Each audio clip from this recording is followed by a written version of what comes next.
Police आयुक्त अमितेश कुमार यांनी आयुक्तपदाचा कार्यभार स्वीकारताच शहरामधील गुन्हेगारीची पाळंमुळं खणून काढण्यास सुरुवात केली आहे। पोलीस आयुक्तालयामध्ये मंगळवारी शहरातील सगळ्या गुन्हेगारी टोळ्यांमधील सराईत गुन्हेगारांची परेड घेण्यात आली होती आणि सगळ्या रेकॉर्डवरील गुन्हेगारांना बोलावून सज्जड दम भरला।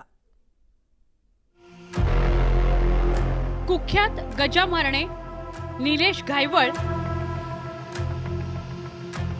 बाबा बोडके, बंडू अंदेकर, टिपू पठाण, कंचिले हे आहेत पुण्यातील कुख्यात गुंड। कुठलाही इथून पुढे गुन्हा करायचा नाही।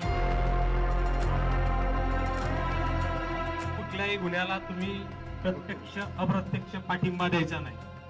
समजले सगळ्यांना? हातवरती करा, हातवरती करा का समजले का? समजलं? मंगळवारी पुणे पोलिसांनी या कुख्यात गुंडांसह शहरातील जवळपास 267 सराईत गुन्हेगारांची पोलीस आयुक्तालयात परेड घेतली। ऑलरेडी तक्रारी यायला लागलेल्या आहेत। पुणे शहराच्या विविध भागात या गुंडांची दहशत आहे। त्यांच्यावर अनेक गंभीर गुन्हे दाखल आहेत। अनेक वेळा या गुंड टोळ्यांमध्ये टोळीयुद्ध रंगल्याचंही बघायला मिळालंय। इकडे इकडे इकडे इकडे काय चालू तुझं आता? काय करू? मात्र पुणे पोलिसांनी या गुंडांना सज्जड दम दिलाय। भविष्यात कोणताही गुन्हा करू नये, तसंच सोशल मीडियावर रील्स पोस्ट करू नयेत, गुन्हेगारीला प्रत्यक्ष अथवा अप्रत्यक्ष पाठिंबा देऊ नये, राहण्याचा पत्ता अथवा मोबाईल क्रमांक बदलल्यास त्याची माहिती पोलिसांना द्यावी, अन्यथा गुन्हा दाखल करण्यात येईल, असं पोलिसांनी यावेळेला गुंडांना बजावलं। इथून पुढे गुन्हा करायचा नाही, पहिली इन्स्ट्रक्शन।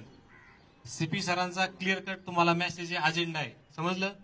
त्याचबरोबर कुठल्याही गुन्ह्याला तुम्ही प्रत्यक्ष अप्रत्यक्ष पाठिंबा द्यायचा नाही, प्रत्यक्ष अप्रत्यक्ष त्याच्यात सहभागी व्हायचं नाही। त्याचबरोबर तुम्ही काय हे गुन्हेगाराचं उदात्तीकरण करणारे जे काही व्हिडिओ बनवता आणि रील्सला टाकता, इन्स्टाला टाकता, व्हॉट्सअपला टाकता, स्टेटस ठेवता, ते तुम्ही ठेवायचे नाहीत। आणि त्याचबरोबर तुमचे कुठलेही गुन्हेगाराचे उदात्तीकरण करणारे व्हिडिओ हे अजिबात शेअर नाही झाले पाहिजेत। सोमवारी गुंड निलेश घायवळनं मुख्यमंत्री एकनाथ शिंदेंची मंत्रालयात भेट घेतली होती। त्यावरून विरोधकांनी मुख्यमंत्री एकनाथ शिंदेंना टार्गेट केलं। त्या भेटीनंतर अवघ्या काही तासातच कारवाईची चक्र फिरली आणि पुणे पोलिसांनी निलेश घायवळसह पुण्यातल्या सगळ्या कुख्यात गुंडांची हजेरी घेतली। पण या परेड नंतर या गुंड टोळ्यांच्या कारवाया खरंच थांबणार का, असा प्रश्न पुणेकरांना पडलाय। समजले सगळ्यांना? हातवरती करा, हातवरती करा का समजले का? व्हिडिओ जर्नलिस्ट गणेश कदम सह वैभव सोनवणे, न्यूज 18 लोकमत, पुणे। आणि यानंतर बातमी, यवतमाळ शहरामधील कळंब चौक भागात गोळी झाडून 22